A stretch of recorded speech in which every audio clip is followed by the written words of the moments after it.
What is up, Ann Brothers? Well, I am looking forward to talking about some dumb stuff today. Yay! I know. It's interesting you talk about that because I did some follow up on what's our show on Sunday, which was about the derecho that hit the Midwest on Sunday. And the more I learn, the more devastating it has been.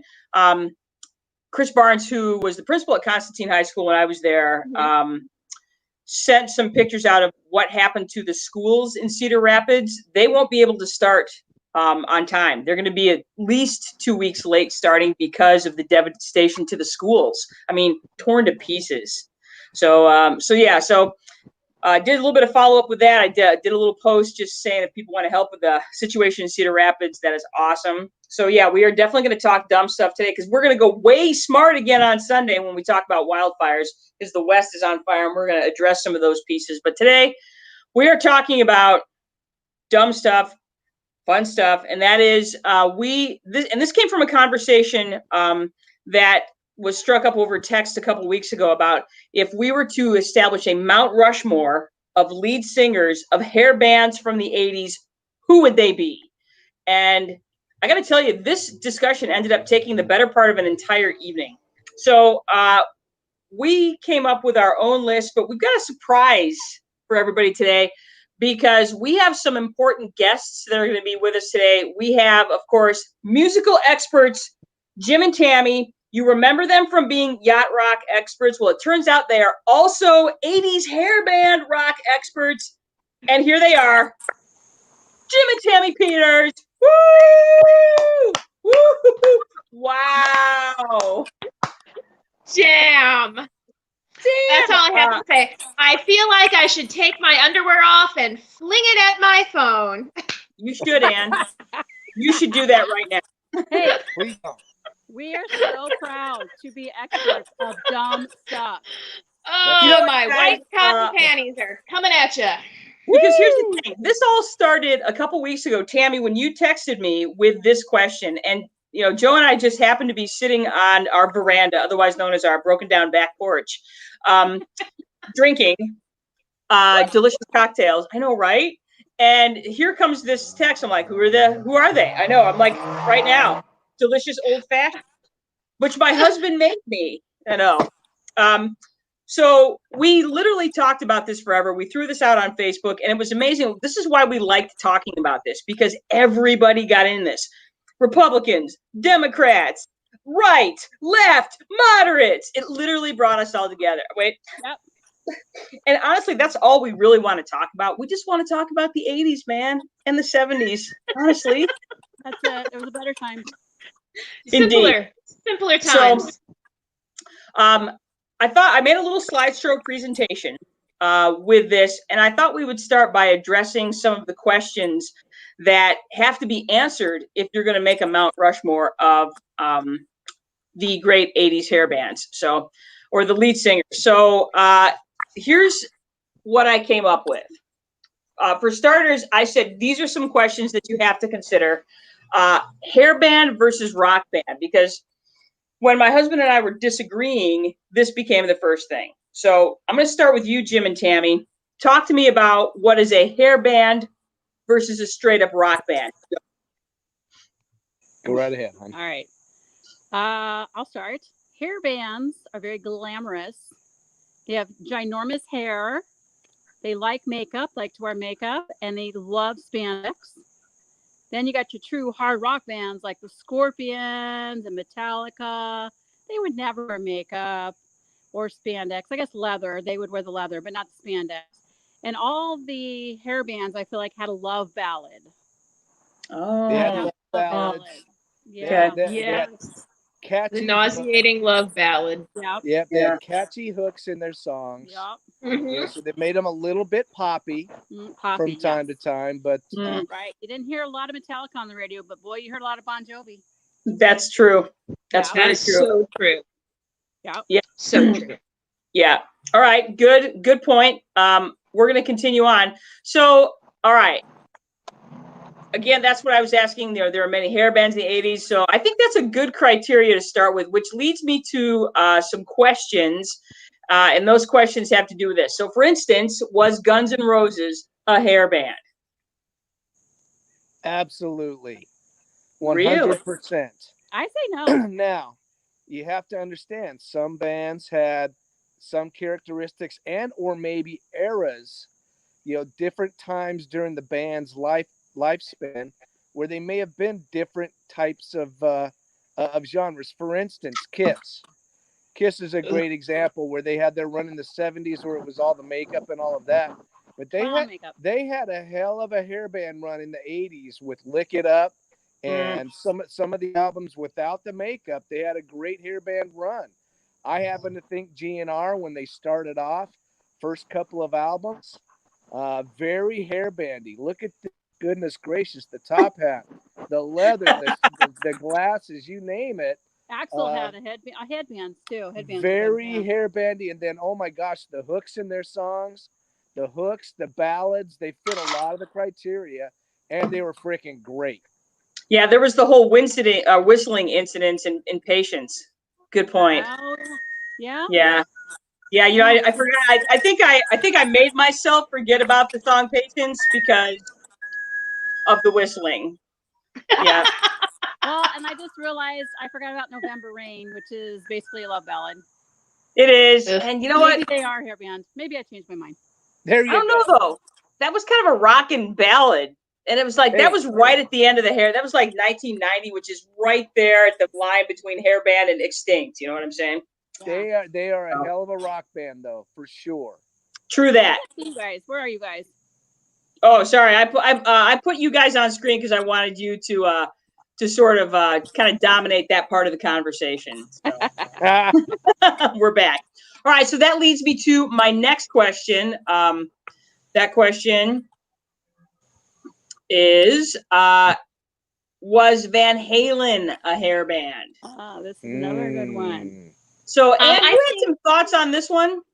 Yeah, I think David Lee Roth was a hair band all by himself, but I don't think Van Halen was. And actually, I did check out the Rolling Stones top 50 hair band albums, and there was no Van Halen on it, but David Lee Roth's solo album was on it. So I think that that's one of the reasons why maybe they split, was because Van Halen saw itself as a rock band, and David Lee Roth saw himself as his very own hair band.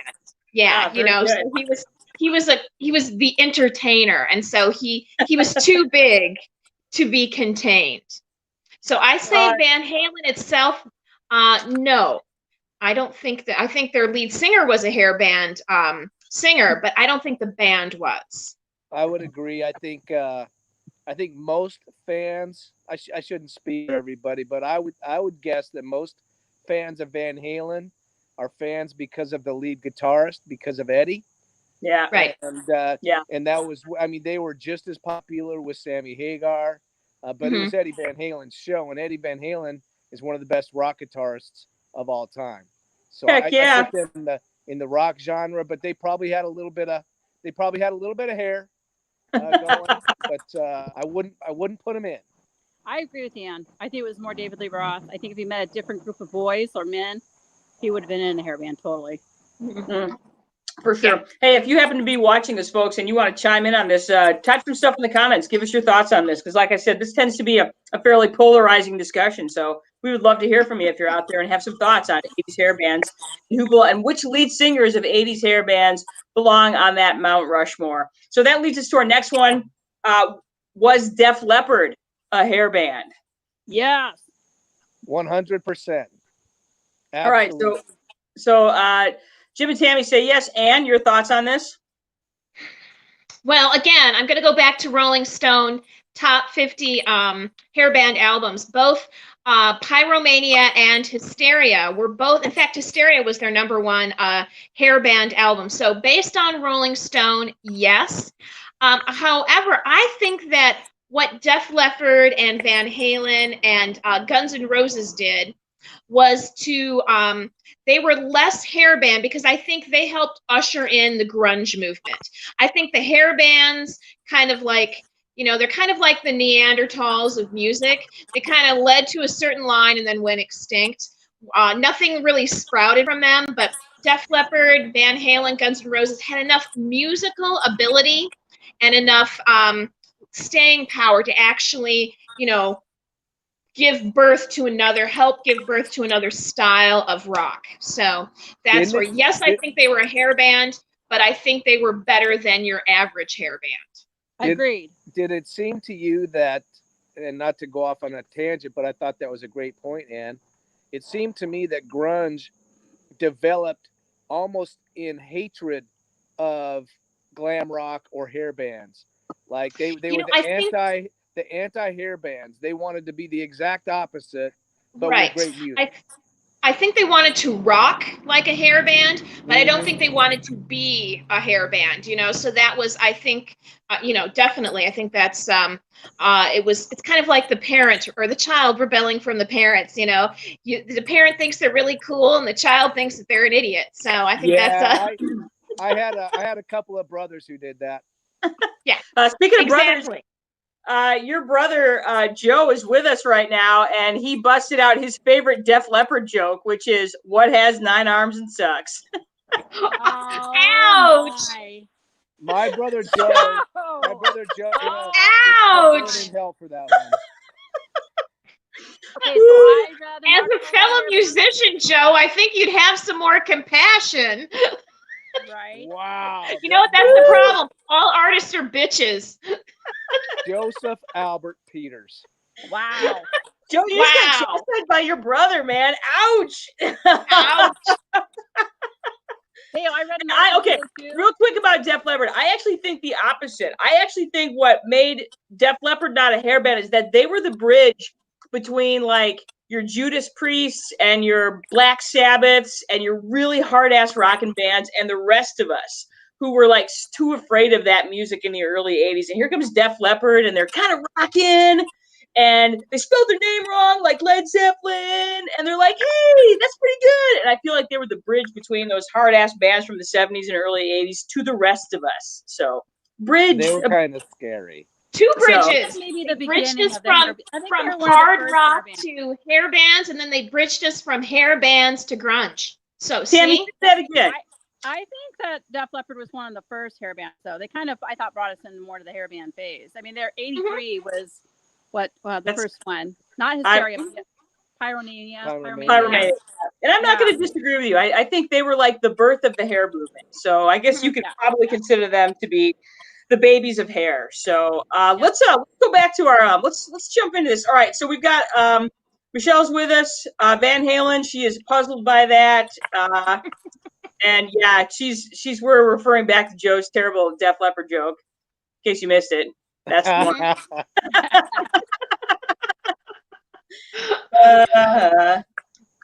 Should be laughing, but I am. All right, so this brings us, we're going to start with Ann's Mount Rushmore. And tell us your criteria one more time, please. My criteria was strictly hair. That's all I was interested in. My gym, before it closed due to COVID-19 and has not reopened yet, unfortunately, they loved this hair band station, and it was terrible. I cannot tell you how many times I can sing to the whole damn Yankees song, Can You Take Me Higher?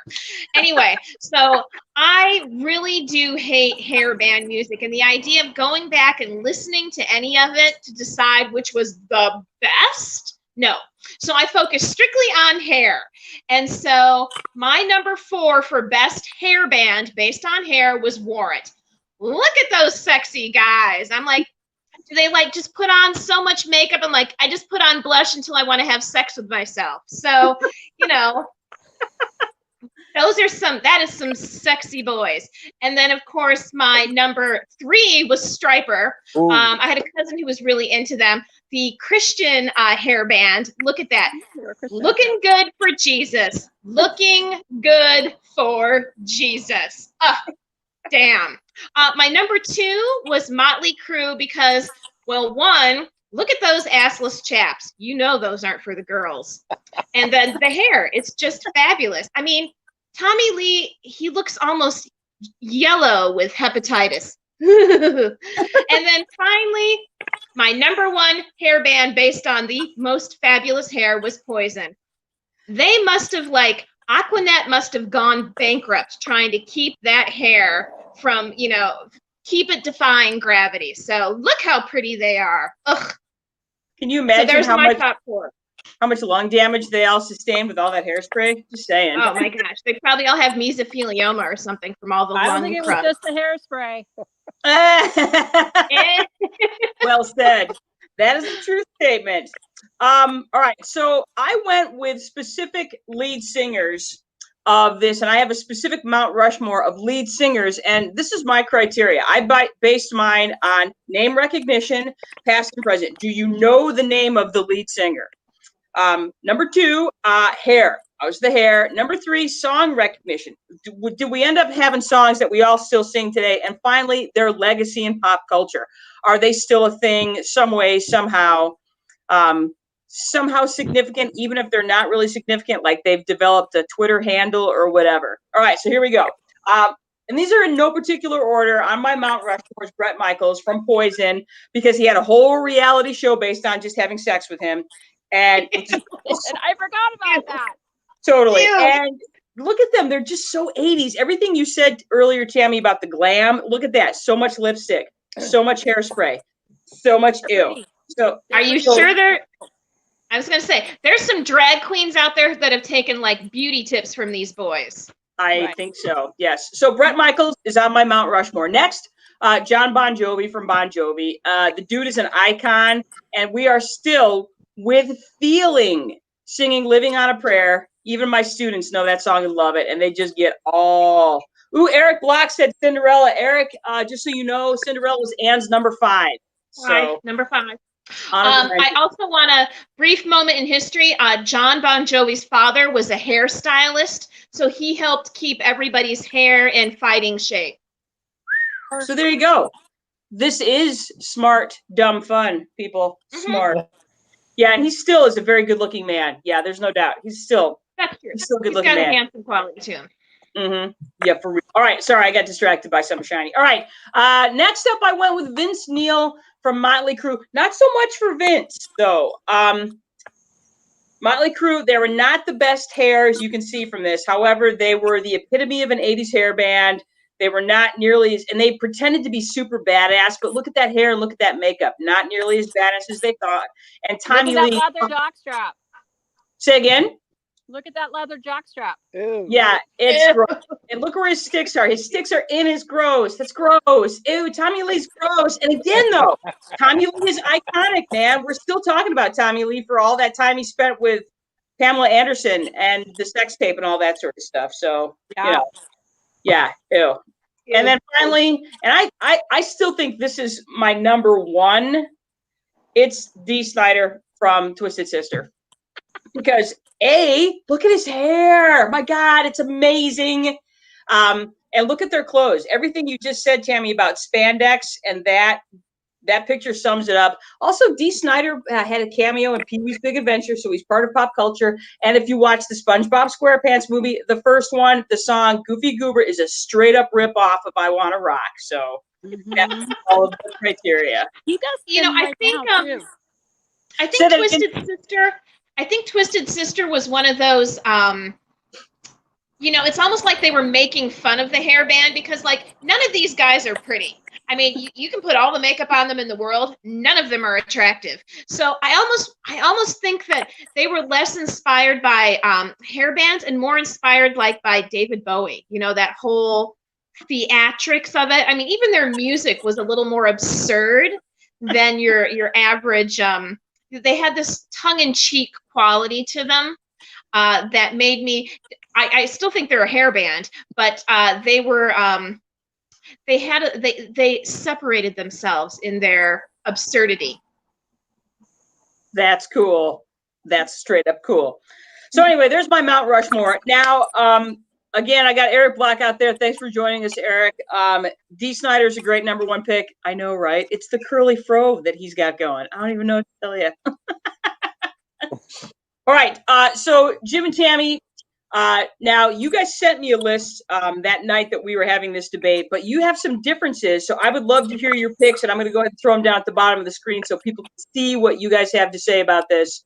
And we will go from there. Are you ready? Yeah. Ladies, okay, let's have it. Are mine up there? I don't see them. Hang on. Oh, let me get them up here real quick. I'm just going to go one at a time. Okay. And I know that you had, and this is one that I found controversial. I think I'm spelling this wrong. What's that? Can you spell it wrong? It's a hairband. Oh, Joe Elliott. I stand Because behind that was, say that again. I stand behind that. Okay, and tell me why. I think he ushered in the hairband movement. He and I mean, they wore their leather pants. Wore a little bit of makeup early on. They teased their hair. Girls were throwing panties and bras at them. big guitars. Big guitars. They got a lot of airplay on the radio. Love ballad. That they fall under every criteria. And they fought through adversity with a one-armed drummer. Yep. They did. They did. Ask Joe. He'll tell you. Suck it, Joe Peters. Yeah, I think they ushered in that hairband movement. I think the other bands took what they had and ran with it and went, wore makeup, spandex, that kind of thing. But we agree on Def. Def carried the torch in many ways through the whole decade. They started it. Agreed. And they had a really strong run. 100 million albums sold. Hard to mess with that. And let's face it, in 1989, we were all singing "Pour Some Sugar on Me." So we were. They're still touring. They still rocking. Sell out. Yeah, unbelievable. He's a couple octaves lower than he was back in his heyday. And you know what? Nothing lasts forever. True that. And actually, Tammy, Joe Elliott was my number 5. He was my honorable mention because I really feel like that it was close, but like you said, they might not have started out as a hairband, but they certainly finished as one. So well done. All right, your next one, Tammy, this is the one you gave me. It was John Bon Jovi, for sure. Yep. And go ahead and say something about that. John Bon Jovi, I mean, he falls in that criteria as well. I think he maybe started the big hair. Joe Elliott didn't have that crazy big hair like John Bon Jovi did. Mm-hmm. But I mean, everything we've already said about John Bon Jovi is still relevant today. Man gets better looking as he ages without makeup and hair. Yeah, he does, doesn't he? It's a curse. It's a curse. He's held up remarkably well for a hairband lead singer. Remarkably well. Most of them did not hold up that well. I would say he's done the best. Yes. And frankly, his hair is still excellent. It is. Yeah, right? It is. And short, but it's still great. And he's done the best of all of the band leaders. So he has to be on Mount Rushmore. Well, yeah, because he's like a crazy millionaire too. I'm like, he's owned football teams and tequila. Yeah. Yeah, I think he was smarter than your average hairband lead singer as well. He's not the average, no. He leads, Bon Jovi leads all hair bands in album sales, by the way. At 130 million and counting. Wow. Again, educational people, you've come to the right place. If you wanted to learn today, we are learning. We're all about the success. That's right. Experts in dumb stuff. I love it. Hey, speaking of experts, you've said your next one is going to be Axl Rose from Guns N' Roses. Tell me more. Okay, so I kind of go back and forth on Axl Rose. I think when he started out, he had the crazy hair. Then he kind of went straight as whatever. I don't know. I go back and forth with Axl. I think my honorable mention was Vince Neil, wasn't it? Yes, it was in fact Vince Neil. That is correct. I kind of feel like I'd flip-flop those now. Well, listen, Axl Rose was different than everybody else. The minute that Appetite hit the airwaves, Axl was a different cat, and he stood out. And then my man, our lead guitarist for GNR / crazy talented. And this band was awesome, and Axl deserves a spot. Even though you can argue whether or not they're full-on hair metal or whatever, this cat was different, and he was awesome. They were controversial. They were rude. They were nasty. They practically made fun of Metallica's lead singer James Hetfield when he got lit on fire, for God's sakes. Yeah, they got in a fight with the city of St. Louis. They don't like him here. So, dude, hairband all the time. The dude is awesome. What a legend. Even though he had terrible hair, his hair was all stringy and messy. I'm telling you. It was, Oh, but at yeah. first he teased it, and the headband, he had all the tees up here, like their first album, and then toned that down. So I'm a little on the fence with Axl. I think I might make him my honorable mention and move Vince Neil into my Fair enough. Okay. my Rushmore. Yeah. And your last spot on Mount Rushmore went to Bret Michaels. Yeah, I get, and Bret Michaels so far, totally 3 for 3. 3 for 3. Ann picked him. I picked him. You picked him. I bet James picked him as well. What? Not a chance. Whoa. Okay, we're gonna get to your list in a minute, Jim. But that's controversial, man. Controversial. It's craziness. Crazy talk. Crazy. Did you not see his hair and his makeup? Ugh. Oh. Yeah. Anyway. So.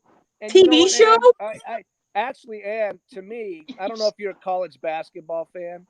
I am. I know Jen is. You're like the college basketball hater picks her 64 team deal based off of the mascot of the teams and then ends up winning. I don't pick by mascot. I pick by color of the costume. There you go. That's it. So I thought your 4 were excellent, but I got to tell you. So who's got the prettiest costume color? Woo! So between Poison and Motley Crue, I can just tell you, this is me, but I've seen both in concert. I've actually seen both in concert several times. There is no rock show like a Motley Crue rock show. And Poison, as much as they're great and they got hooky songs and all of that, dude, Motley Crue leads the charge for hair bands in terms of rock shows. They're awesome, and that vaults Vince Neil to the top in my book. I actually think they came from the same club off Hollywood Boulevard, if I believe. I think the Whiskey A Go-Go. The Whiskey A Go-Go. I think they both came out the same. Obviously, Motley Crue came out a little bit earlier than Poison. Poison's just glamorous, though. That's part of hair band. Is a little brother to Motley Crue. I would say that, but they're pretty. Maybe a little your brother wants to know, Jim, your brother wants to know if Kiss is a hair band. Oh, so that's a great question, and here's my answer. Hey, do me a favor, fix your camera. You're getting cut off. Oh, yeah, look at that. Sorry. I need to see your beautiful top hat. Now we're talking. So here's the deal with Kiss. Their legacy is the 70s, and their makeup and their theatrics and their stage and the spitting fire and blood and all of that. But they had a great 80s hair run, a great run. But no, they're not a hair band. They're a rock and roll band out of the 70s in my book. I think they tried to change themselves in the 80s. You know how Madonna always changed herself. They took the makeup off. They tried to do the hairband thing. Always be remembered for their 70s makeup and theatrics. Nice. All right. I would agree. So, Jim, that brings us to your Mount Rushmore. We have not addressed your Mount Rushmore yet. So let's have one of them. Well, I gave it all up, actually, in our discussion. So just for sheer excellence, Def Leppard, Guns N' Roses, Motley Crue, Bon Jovi. It's hard to argue with those 4, and you'd put them on there. But, man, I got personal favorites like Robert Mason for Warrant. Warrant was awesome, but they only had a few hits, but they were terrific. Sebastian They were Bach, my number 6. Number 6. You know what? David Coverdale for Whitesnake was out of control, and they had a run there for a little while. I mean, come on. They had Tawny Katane sprawled out all over a Jaguar, for goodness sakes. How can you go wrong with that? The best singer of the bunch was probably Jack Russell out of Great White. If you've never heard him, he's this bluesy, raspy, amazing voice. Terrific guy. So there is a bunch of them, but those 4 bands, Bon Jovi, Motley Crue, Guns N' Roses, and Def, those were they were the tone setters. They were the Mount Rushmore, and they are the rock upon which this whole genre is built. I would agree that they are foundational. Well said. So yeah, cool. And again, the house that syphilis built. Yay, the house that syphilis built. I'm just gonna put this back up here because I really like this picture of Twisted Sister. Just, I can't get enough of The it. house. I'm gonna get a T-shirt, and this says the house that syphilis built.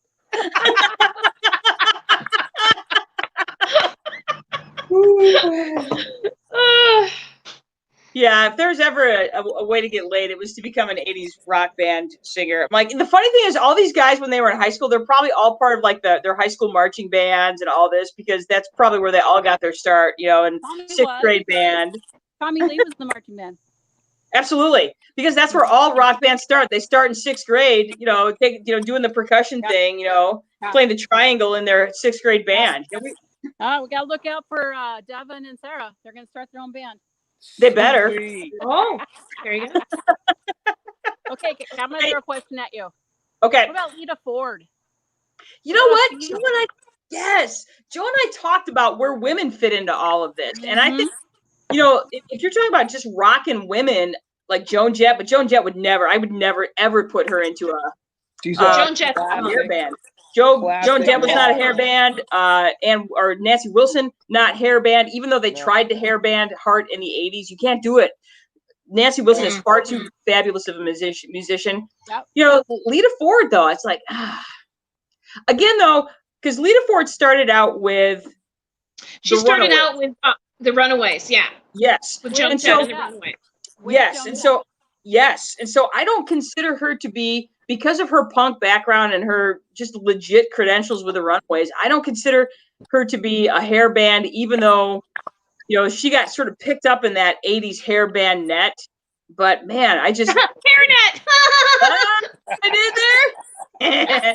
That I don't know. I have far too much, like, to me, she's got her history is too cool to put her into that category. Have you seen pictures of her from that genre, though, from that era? Oh, she looks just like the guys, man. She really She does. She does. When I was looking at Rolling Stone's top 50, I think she was like number 46 or 47, her album was. So they did put her in that, but I think she's really hard to place. That's the, you know, there was this much room for women in hair bands, this much room. So the fact that she even like made the list, but you know, I think she was way more talented than most of the guys in the hair bands.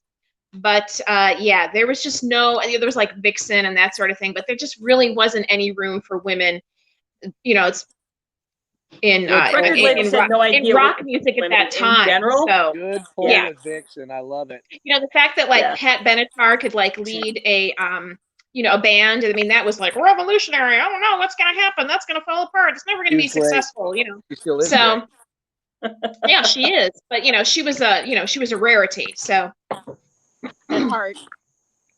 And again, rock and band that, you know, the record company just got a hold of them and just mangled what they were doing. And it's heartbreaking to see what they became in the 80s, because they were so awesome in the 70s. I do think they'll survive. Don't feel too bad for them. Yeah, they're okay. They're okay. They're gonna make it. So yeah, boy, you guys, what a great discussion about. See, and again, I like the fact that we were showing how brainiac we are with our knowledge of 80s music. So amazing. I think I burned some brain cells. You guys are pretty. Imagine what we could have done if we just used our powers for good instead of evil. Why did I do that? Yeah, exactly. I'm sorry, I didn't hear that. I just said you're pretty smart on dumb topics. I'm proud of you. Oh yeah! Woo! It's there's room for all of it. It's a room for all. It's the only problem is as I get older, there are things in my head that are starting to leave, so that I have room for other stuff. So there's all kinds of things I don't even remember anymore. So not a bad thing. Wait, what are your sons' names again? John and see, that's a lesson for sure. So hey, I was going to ask you real quick, how are the boys doing? I know Jeremy just had a birthday. So 18 years old. We have two adults. Two adults. Made it all the way to adulthood. And Jeremy's got one more week of camp, and then he's going Friday. Oh, he's Friday. Okay. Yep. Our free and easy days are over for a little while until we kick him back out. Yeah, start day drinking while you still can. Oh, how funny. Well, cool. Very Jake starts cool. school on Monday. They both start school Monday, actually. Okay. Yeah, And they're both terrific. Wonderful. How about you? Are you Yeah. going to be in class? We're going to be doing a hybrid to start. So we'll be we're splitting our kids in two and doing every other day, and then we've got one online component as well because we've got a few hundred kids within the district that are going to be doing online only. So it's going to be a busy year. Yeah. You are going to be busy. Well, to you Yes. and all teachers, man, you guys are the rock. You guys are awesome. You are the rock on which this is built. Yeah. You're foundational. Wait, I see my son's name there. What's he saying? Jake Peter says we're doing Nunya. I don't know what that. I don't know what that That's like means. none of business. Because you asked how they're doing. So he's telling you. Oh, I see. Jake, why He's you gotta being be a like smart that? aleck. Your aunt is just asking about your health and well-being. That's all. What's wrong with that? We have Hunk? we have ants. Expired. What I is love that? it. I don't know if that's- Commercial. It's funny. Geico. Oh. Very funny. Geico's got the best commercials. That's the fun part about like when I don't usually get to see TV, but when I go to the gym, TV is on, and I'm like, look at commercials are funny. Okay, that would be another good topic. Best insurance commercials. Oh boy. Oh, Yeah. Geico's murdering it though. Well, you got So- Mayhem. Mayhem's really funny too. Don't ruin it now. Save it up. All right, save it up. I know we've got a lot of topics to cover, and so don't worry, we'll Yes. get to it. What's Jake All saying right. now? Say again. He's saying none of your damn business. Oh. He said you're slouching it. Wait, who's slouching? Me? He must be talking to you guys because he sees you more than me. So Oh. for those of you that don't know what's going on, Jake Peters is the oldest son of Jim and Tammy who are with us. And I believe he is in Utah currently. He goes to school there. I think he's giving his parents a hard time right now. Dude, Jake, you're going to have to go back. If you have not been watching this, you're going to have to go back and watch this because we could show you how smart we are as a collective. So And cool. We're super cool. and Those super wacky cool. adults. Very wacky. Wow, there's a giant stink bug on my window. It's that time of year. I know. Mhm. We're all trying to get in to get warm. Yeah. Yes, Jake is just telling us that it is a Geico commercial. So, there you go. All right, guys, we're going to close this up for today. I have excellent news, though. We are back tomorrow. Ann and I are back tomorrow. It's Bar Thursday. We are talking about the movie Cabin in the Woods, which is fantastic. We're talking about other horror movies, and we will be drinking The Zombie tomorrow on Bar Thursday because it's very fitting because of the subject matter of Cabin in the Woods. So if you want to know what we're drinking and why Cabin in the Woods is one of the top 5 horror movies ever created, tomorrow you'll know the truth. So in the meantime, I want to say special thanks to musical experts Jim and Tammy Peters for joining us. Would you like to say something to the folks before we go? Peace out and rock on. That's all. You know what? You just said it all. All right, guys. Happy Wednesday. Hump day. Peace out, you Bye, guys. guys. Bye. Thank you. Thank you for coming on.